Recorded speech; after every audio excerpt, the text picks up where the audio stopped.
Le refuge.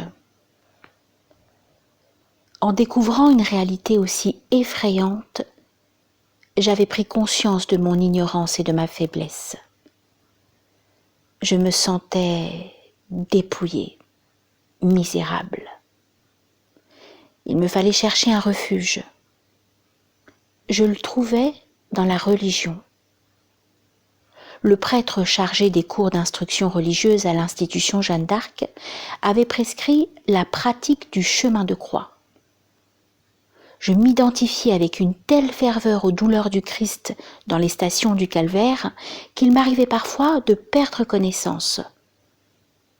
Mes compagnes, qui ne comprenaient pas mon état d'âme, me tournaient en dérision, persuadées que je voulais donner l'impression d'être une sainte. Car il n'y avait aucune ressemblance entre l'image conventionnelle qu'elles avaient d'une sainte et la mienne. Elles ne m'épargnaient pas leurs quolibets sur mon allure garçonnière et mon caractère ardent et impulsif.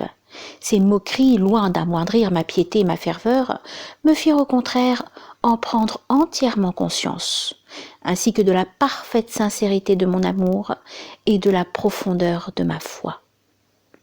Cela m'encouragea à poursuivre mes dévotions. Un moment vint où les plus sceptiques me prirent en considération. Mais je n'avais d'autre préoccupation que celle de corriger mes défauts. Mon but était d'avoir une connaissance moins vague des mystères dont je me sentais environnée. Je voulais mieux connaître ce Dieu que j'adorais et comprendre la raison de l'existence et de la mort. Dans mes peines et mes difficultés, je me réfugiais dans le Sacré-Cœur de Jésus. Je me le représentais comme un écrin merveilleux, au milieu duquel j'étais une perle, entourée des rubis, des émeraudes, des diamants que sont l'amour, la foi et l'espérance.